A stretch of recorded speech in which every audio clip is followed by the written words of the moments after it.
welcome back to the Revenue Focused Marketer, where we discuss anything and everything related to marketing as well as data. I'm your host, Hershey, and today we're diving into a topic that's kind of shaping the future of revenue and operations, which is AI automations. We all know how much time and energy businesses waste on mundane and repetitive tasks, but what if we could kind of automate the boring stuff and let talent thrive? That's exactly what today's guest specializes in. Up next, we have a very exciting guest who's an expert in automating the boring yet essential tasks that businesses face today. Benjamin is the CEO of Automate Boring, a custom AI automation and RPA company that helps organizations streamline their processes and boost productivity. With a background in law and criminology from Australia, Ben has spent several years helping Fortune 1,000 companies integrate gamification principles into sales and communication strategies. Today, he's using his expertise to revolutionize how businesses operate, scale, and enhance customer experiences through AI. So let's jump right in. Welcome to the Revenue Focused Marketer, Ben. We're super excited to have you here today. Thanks. I'm excited to be here. Yeah, let's start with the big picture today. What kind of inspired you to launch Automate Boring, and how did you really transition from your background in law to kind of AI automations? It was part of a necessary evil as part of some of the businesses I was managing for myself. And it was all to do with employee efficiency. I was running a cybersecurity company and having people work 24 hours a day. We're having burnout. We're having issues. We're just having, you go to lunch and you come back and you got 1,000 email alerts that you've got to process, right? That's fatigue.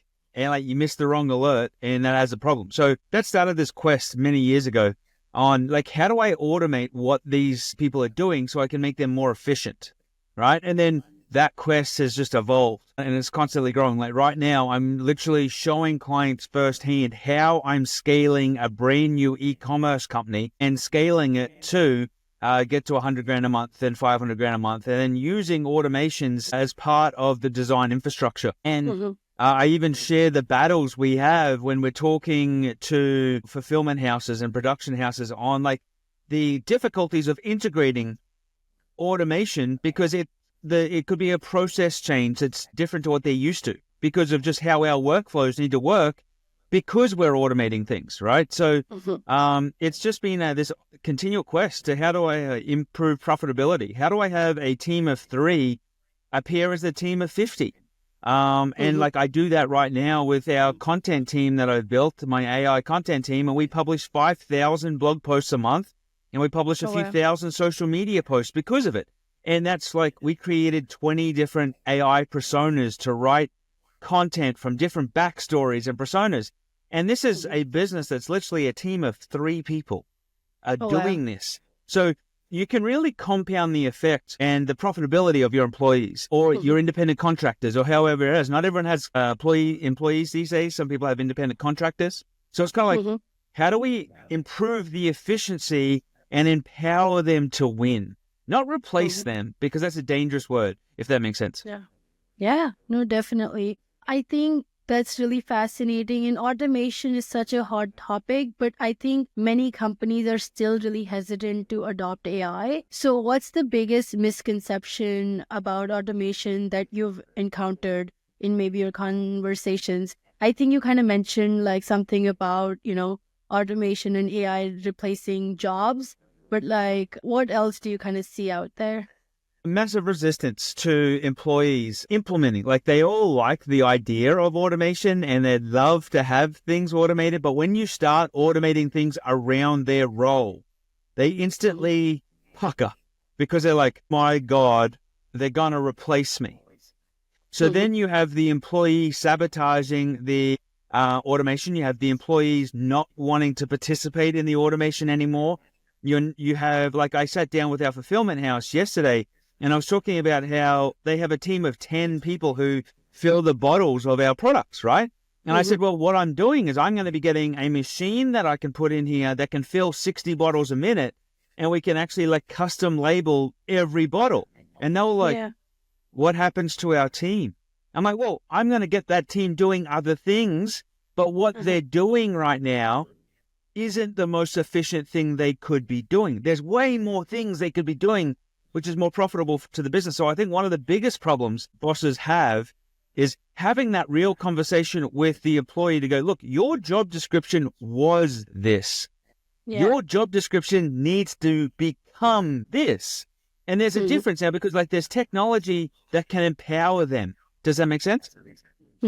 Definitely. No, and I think kind of speaking of profitability and impact, I know you have personally helped a lot of businesses scale dramatically with automation. So could you share maybe a real world example of how AI has helped a company grow revenue?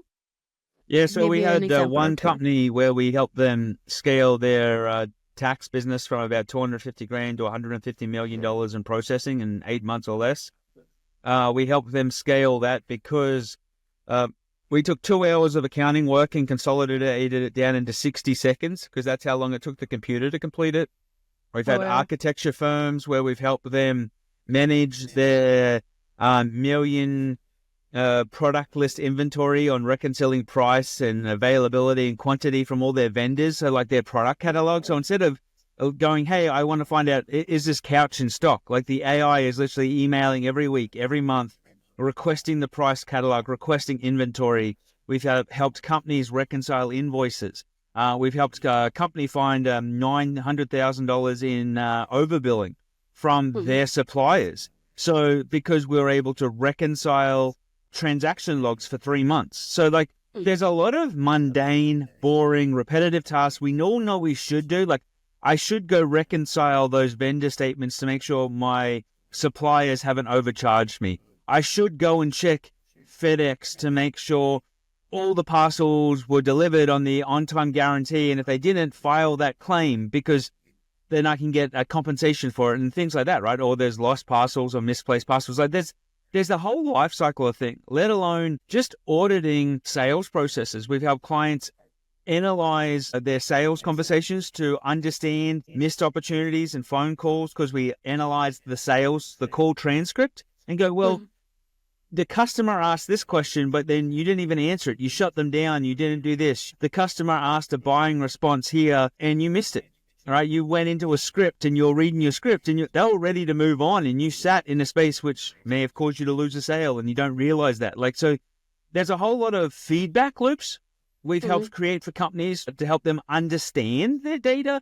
And some of these companies are small companies. Some of these companies are large companies. They've all got a very similar problem and they've all got the same problem of how do I even prepare to train an AI on my data so I can have something that works for me, if that makes sense? Definitely.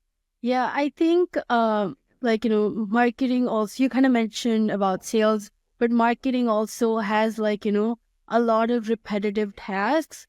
And for specifically marketers out there, what do you think, how can they really leverage AI and kind of dive deeper into this world of automation?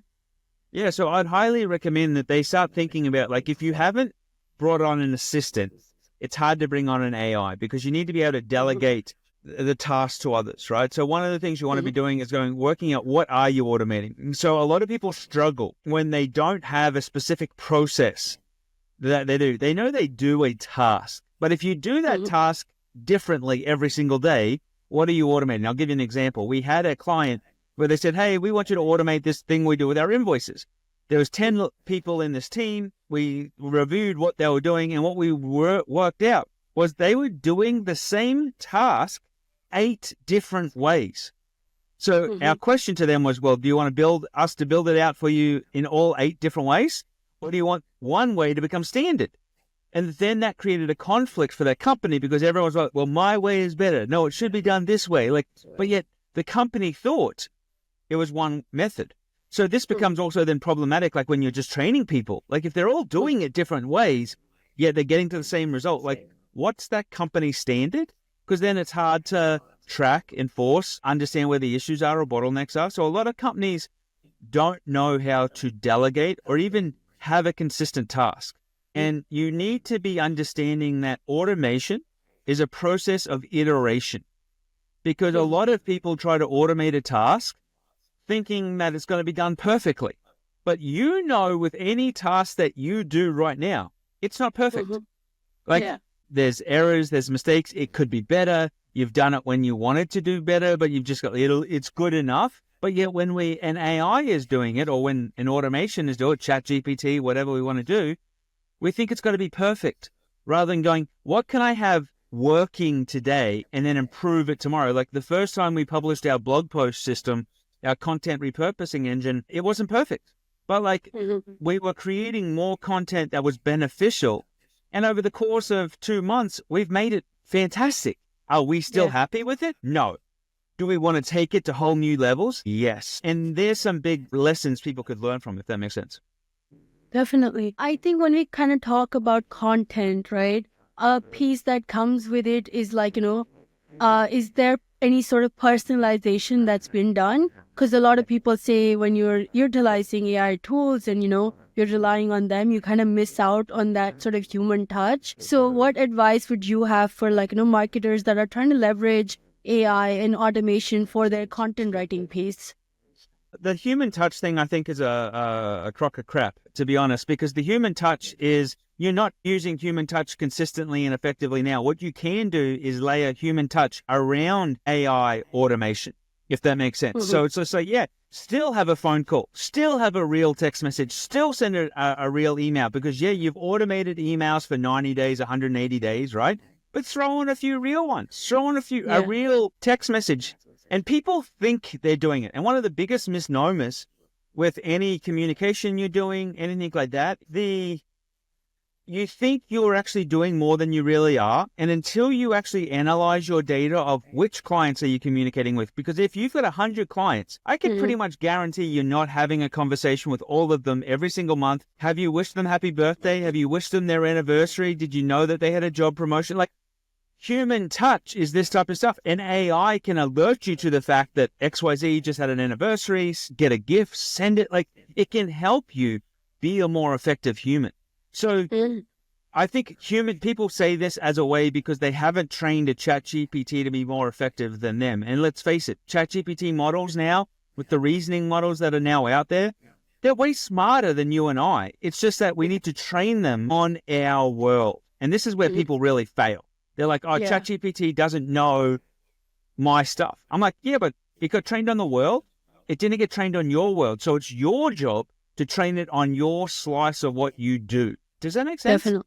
Yeah, and conversational AI is such, right? You have to have those conversations and give it more. So typically, what I've really heard and seen in my work also is when I'm not getting the results that I really want, it's the prompt that needs more work, and I need to be the one providing more to it. 100%. One of my tips for people, my tip for people is don't treat ChatGPT or any of these language models, it doesn't really matter what you use nowadays, as a prompt thing. Talk to it as a human and assistant that you build a conversation with over time. Give it your product catalog, show it your competitors, give it your price list. You can even upload your financials and have it analyze your financials and things like that. It's very, very powerful. And when you ask it to generate something for you and go, well, is there anything you'd improve based on this to help the voice of my customer, voice of customer, or VOC? You'll be amazed at how it improves its output. So a lot of people treat it as a machine rather than this thing that can learn and now reason. And the reasoning is fantastic. Yeah. We kind of touched upon ChatGPT, but there's also a lot of news about DeepSeek AI and certain other sort of, AI tools that are coming out there. What are your kind of thoughts about what's out there and what's really working out for you? And are you kind of delving into different forms of them?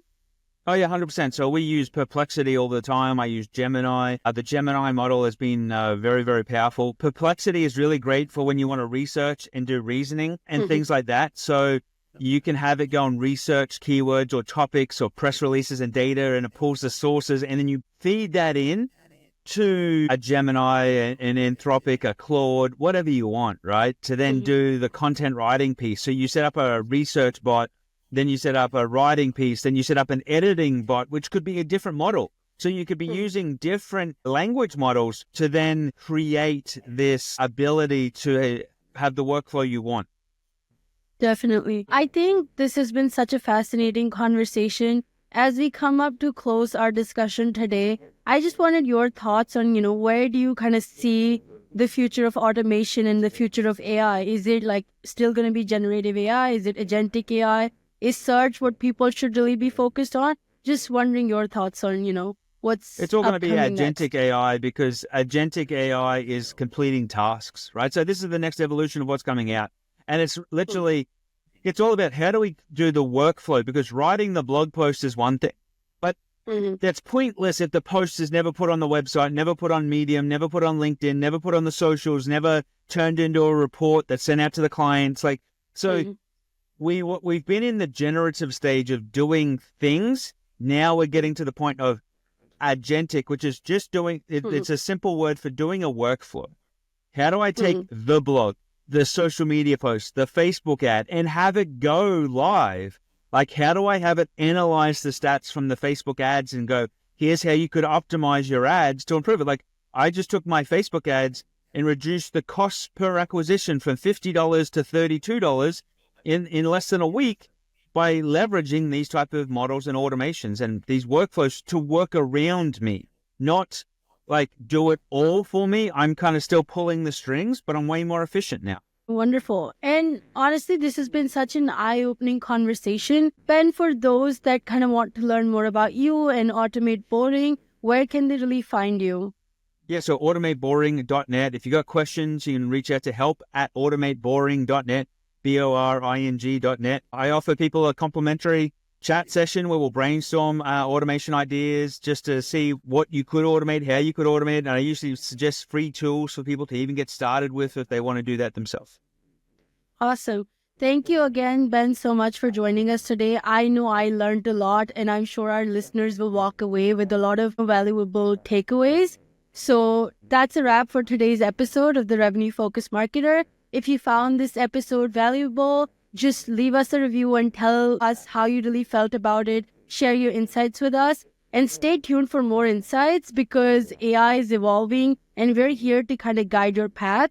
So see you next time and thank you so much.